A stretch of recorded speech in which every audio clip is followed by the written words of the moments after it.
Okay, hi everyone. So welcome to the next in this series of talks about larger us change making, how we can bring about change in ways that bring people together rather than dividing them, and that bridge divides rather than deepening them. You'll remember that last time we looked at 4 capacities that we think change makers need to develop. Defusing, which is all about how we respond to perceived threats, we looked at last week. Belonging, which we're going to be looking at today, why belonging is so important for politics and how we can build it or fail to as change makers. Bridging, which we'll be looking at next week, which is all about how we bridge divides between people with very different values or beliefs. And finally, navigating, how we can work with our supporters and audiences to help them navigate this moment of uncertainty and crisis. So let's talk about belonging.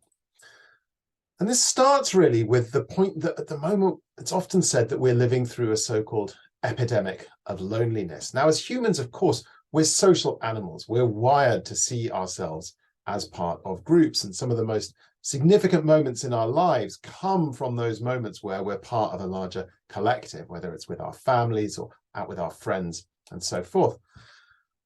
But over the last few years, loneliness has been growing, particularly in developed countries. And just in the last 2 or 3 years, COVID in particular has unleashed a tsunami of loneliness on society. You can see here that in most developed countries, rates of people who report themselves to be lonely some or most or all of the time are often above 1/3 of people in these countries.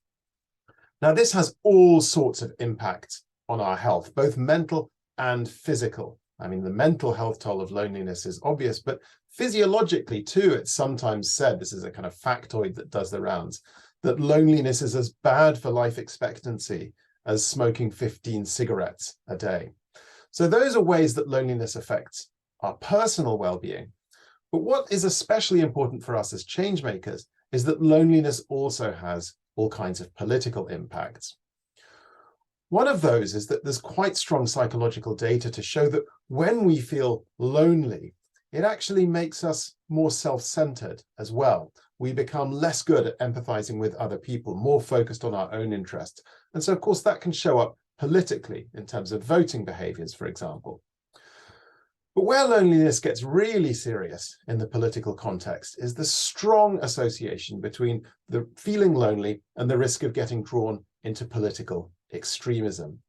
Think of the United States, where every time we see one of the kind of dreadful mass shooter events that occur with regularity in the US, it's almost always a lonely man who's the perpetrator.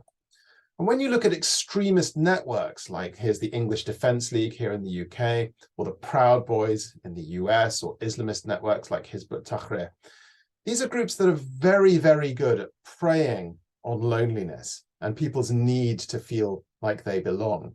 And what they offer, of course, is a kind of belonging, but a very twisted kind of belonging that's fundamentally based on who's excluded from that group. Now, what about us as change makers? Well, the point I really want to dig into here is that we've got lots of opportunities to build belonging, and we'll be looking at some of those in the next talk. But we can also fail to build belonging and therefore kind of miss a trick that creates opportunities for other ways of drawing people into politics that may be less progressive. One of those is when we treat our supporters as pawns, where we fail to kind of invite them into relationship with us and with each other, and instead just ask them for a kind of direct debit for £10 a month, or ask them to sign a petition or whatever. There's an opportunity where we could be building belonging, but we're not doing so. Another way we can fail to build belonging is to fall into the same trap as the extremist groups, to build belonging that's really defined on the basis of who is left out or who's excluded. Back when I was working on Brexit, I saw so much of this on both sides of the argument, how kind of identity in a political tribe was bound up with showing contempt or disgust towards people on the other side of the argument. And yes, that can deepen belonging, but at a terrible price in terms of division, as you can see on this tweet here. A third related way that we can fail to build belonging is by not being representative of the people that we're trying to reach. And this was a critique often made of Extinction Rebellion. This here is an action that took place in Leeds a couple of years ago, which I was actually part of. I was one of the media spokespeople on this day. And you can see straight off in this picture one of the problems that was often raised with Extinction Rebellion, that it was just very white.